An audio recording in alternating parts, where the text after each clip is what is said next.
सब यात्रा अगर दिख जाए, आप किसी सुंदर काम को करने के लिए आप निकल रहे हो और ऐसे में सब यात्रा दिखे तो आप भयभीत होने लग जाते हैं, आप डर जाते हैं। आपको लगता है कि मैं जिस काम के लिए जा रहा हूँ वो कहीं रुक तो नहीं जाएगा, कहीं अटक तो नहीं जाएगा, कहीं मुझे असफलता तो नहीं मिलेगी। आप सोचते हैं, आप डर जाते हैं। लेकिन आपकी जानकारी के लिए मैं बता दूं, सब यात्रा दिखना अशुभ नहीं है, शुभ है। सब यात्रा दिख जाए तो समझो कि आप जिस काम के लिए निकल गए वो अवश्य ही पूरा होगा ही।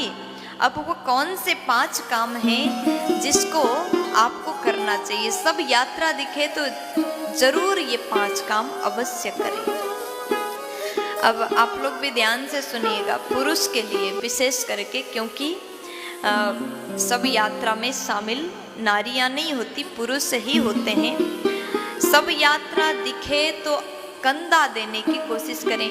कहते हैं जो व्यक्ति सब यात्रा में अपना कंधा देते हैं, सबको उठाते हैं, तो वो पुण्य के भागी बनता है। इसलिए आप रास्ते में कहीं चल रहे हैं, सब यात्रा दिखे तो कंधा देने की कोशिश करें। लेकिन ये संभव भी नहीं है किसी और के यात्रा में, किसी और के अंतिम यात्रा में आप जाकर के बोलो कि मुझे उठाना है, तो ये संभव नहीं है, ऐसे में नहीं हो पाता। आप अपने संबंधी, रिश्तेदार, पड़ोसी किसी का मृत्यु हो जाए तो ऐसे में सब यात्रा में कंधा देने की कोशिश करें। अगर संभव ना हुआ, मिल नहीं पाया तो अंतिम यात्रा में साथ चलने की कोशिश करें। ये भी बहुत बड़ा पुण्य का काम है। अंतिम यात्रा में साथ चलने की कोशिश करें। और उसके बाद में तीसरे नंबर में, पहले नंबर में कंधा देने की कोशिश करें, दूसरे नंबर में साथ चलने की कोशिश करें, और तीसरे नंबर में कहते हैं भगवान का नाम अपने जिह्वा से जरूर लें। अपने जिह्वा से प्रभु का नाम लेने से उसका पुण्य उस व्यक्ति को मिलता है जिसका अभी मृत्यु हुआ, और वो अपना सफर आराम से तय कर पाता है। भगवत नाम लेने से उसको सुकून मिलता है, शांति मिलता है। चौथे नंबर में सब में पुष्प बरसाएं। सब में पुष्प बरसाने की आप कोशिश करें। और 5वें नंबर में यदि सब यात्रा सुहागिन महिला का निकल रहा हो, किसी सुहागिन का मृत्यु हो गया और उसका सब यात्रा निकल रहा हो, तो सिंदूर की दान करें। क्योंकि जिसका पति जीवित है और पति के रहते नारी का मृत्यु हो जाए तो वो बड़े ही सौभाग्यशाली कहलाती है।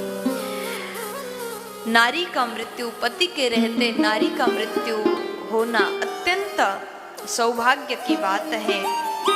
पति के रहते पत्नी का मृत्यु, ऐसे में उस नारी को सुहागिन की तरह सजा करके अंतिम विदाई किया जाता है। और ऐसे सबको देखे तो ये अत्यंत शुभ माना गया। सिंदूर दान करने की कोशिश करें। और सब यात्रा देखना बिल्कुल अपशकुन नहीं है, अत्यंत शुभ है। सब यात्रा दिखे तो प्रणाम करें, अभिवादन करें, सम्मान के साथ में नमन करें। शमशान घाट जाने के बाद व्यक्ति का मन क्यों बदलता है? ये बहुत बड़ा सवाल है। शमशान घाट जाने के बाद हमारा मन क्यों बदलता है? आप लोगों का भी बदलता होगा। हर व्यक्ति सोच रहे होंगे इस समय मन क्यों बदलता है। तो मैं आपको बता दूं, जो बहुत बड़ी बात है, सबको सुनना चाहिए। शमशान घाट एक ऐसा जगह जहां हर किसी को जाना है। कोई ऐसा नहीं बोल सकता मैं बहुत अमीर, में नहीं जाऊंगा, नहीं। जब समय आता है अमीर को भी जाना होता है और गरीब को भी जाना होता है। इसलिए जब तक जीवन है प्रेम से रहो, क्या अमीरी और क्या गरीबी। आप बहुत अमीर हैं, आप कहो कि हम तो शमशान में जाएंगे ही नहीं, अंतिम समय तो राख बनना ही है।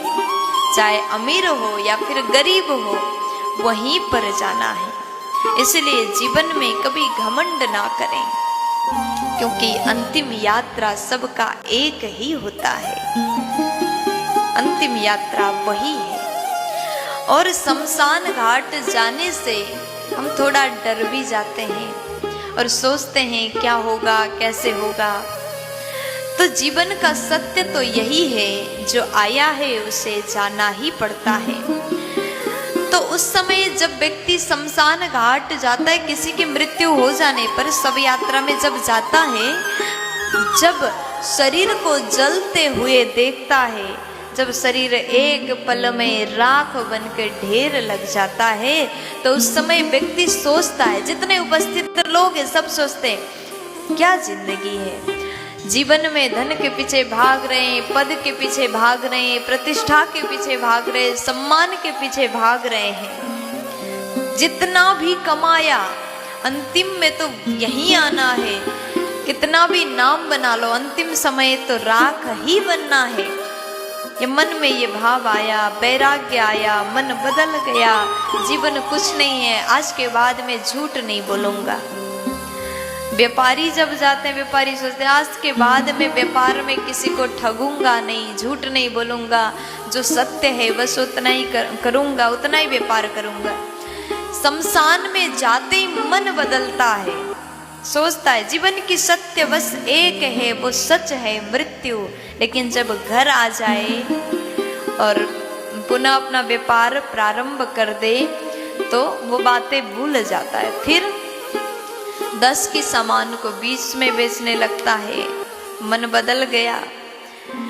किसी भी क्षेत्र में कोई भी व्यक्ति हो, शमशान जाता है तो बस यही सोचता है अब घमंड नहीं करना, अब अहंकार नहीं करना, अब किसी को बुरा नहीं बोलना। लेकिन वो वैराग्य ना कुछ समय के लिए होता है। जीवन सुधर जाता तब जब व्यक्ति उस वैराग्य को कायम रखता। जब वैराग्य शमशान घाट में जाने के बाद आया, मरते जलते हुए चिता को देख लिया, मृत व्यक्ति को देखा, राख के ढेर को देखा, चारों ओर लोग रो रहे, जब ये देखा तब मन में ये आया कि संसार अनित्य है, कुछ साथ नहीं जाता। लेकिन इस बात को अगर हम अपने जीवन में हमेशा के लिए याद रखें तो हम जीवन में कुछ अच्छा कर पाते हैं, गरीबों की सेवा कर पाते हैं। अगर उस बात को हम नहीं भूलते तो अपने जीवन में सत्कर्म कर पाते हैं। लेकिन दुख की बात है, लोग भूल जाते हैं। कुछ पल के लिए याद था, 2 दिन याद रहा, लेकिन वो बात भूल जाते हैं। फिर वही पहले जो कर रहे थे वही करते हैं, और एक दिन यही करते करते मृत्यु स्वयं की हो जाती है। फिर उस समय हम कुछ कमा नहीं पाते, और साथ में वही जाता है जो आपने किया। कर्म जैसा था वैसा ही जाएगा, जैसा कर्म किया वैसा ही फल पाओगे। इसलिए जो मन शमशान घाट में बदला, उस मन को आप जैसा उस टाइम आपके मन ने कहा उसको आप करते रहिएगा, जीवन सुधर जाएगा। प्यार